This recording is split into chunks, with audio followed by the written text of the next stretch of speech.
Hallo zusammen, willkommen hier zum neuen Video. Und zwar war ja immer in allen Foren und sowas die Frage, wie leistungsstark sind eigentlich diese Audiozone und die Stereozone und sowas hier, also der Audiosurfer und die Extensions von Loxone. Was kommt da hinten raus an Leistung? Weil der hat ja jede von pro Lautsprecherausgang 18 Watt. Ne? Da wollen wir jetzt mal wirklich mal gucken, was kommt aus Boxen raus, wenn wir das anschließen. Wie ist der Klang und sowas alles. Das werden wir jetzt alles mal testen. Dann haben wir jetzt halt eben hier die 19 Zoll Einheit, wo wir jetzt hier Zwischungsautomat, hier speisen wir gerade die Spannung mit ein, 100 Watt Netzteil für einen Audiosurfer, 100 Watt Netzteil für 2 Stereo Extensions. Und da werden wir jetzt mal testen, wie so der Sound ist. Wir haben so ein YouTube-File genommen. Hier oben steckt gerade der USB-Stick drin, habt ihr vielleicht gesehen? Hier habe ich den USB-Stick hier drin. Da testen wir jetzt mal so die Musik mit den verschiedenen Boxen. Wir haben jetzt mal hier die Loxone Wall Speaker angeschlossen. Haben das auch dann in der Config ausgewählt, die Wall Speaker. Die haben wir jetzt hier dran in der Stereozone und testen jetzt ein YouTube-File, weil sonst dürfen wir es ja nicht irgendwo abspielen, weil das gäbe ja Probleme mit den Lizenzen. Und dann gucken wir jetzt mal, wie so der Sound ist. So, damit ihr mal einen Vergleich habt, so als Referenz, wir spielen jetzt als erstes mal den Originalsound ein, die MP3-Datei von YouTube, tun wir jetzt einfach mal als Musik hier hinterlegen und danach testen wir das dann, wo wir das Mikrofon auf die Boxen richten.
Ja, ich muss sagen, also der Klang ist gar nicht mal so schlecht.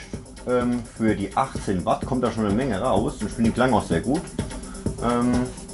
Vielleicht nicht ganz optimal gut, das sind preiswerte Lautsprecher von Loxone, die Wandlautsprecher, aber wir gucken mal jetzt, was die Deckenlautsprecher sagen. Das sind ja schon wesentlich hochwertiger. So, wir haben jetzt hier zwei Deckenlautsprecher hier im Wohnzimmer, einen da drüben und einen hier oberhalb der Kamera. Da werden wir jetzt mal hier mal testen, da werden wir jetzt mal das Mikrofon mal in die Mitte legen. Machen wir jetzt mal und gucken mal, wie hier der Sound ist.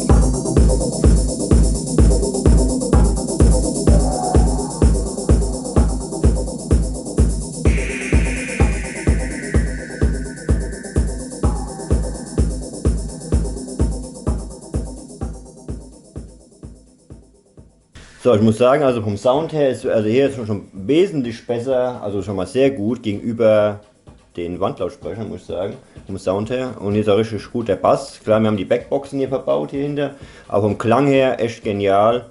Ich kenne das sonst so von dem alten Musikserver, da kam man an den Klang nicht ran.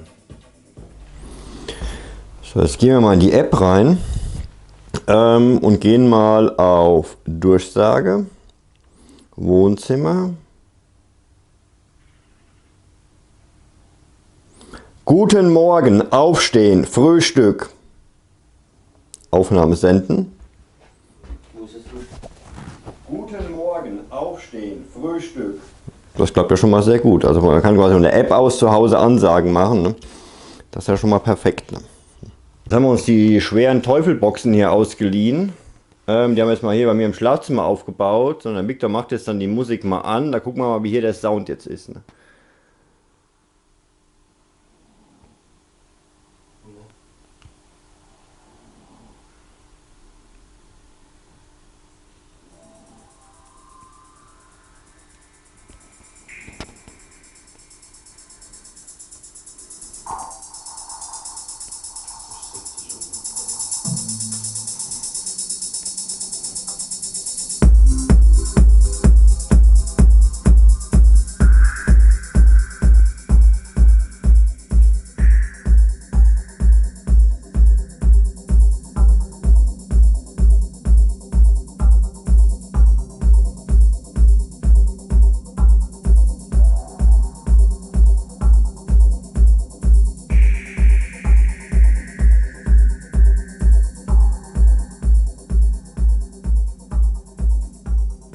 Ja, ist auch schon ganz ansprechend, auch bei so Lautsprechern, die haben 200 Watt Leistung normal, aber was der Verstärker da rausholt, ist echt schon ganz gut, muss man sagen.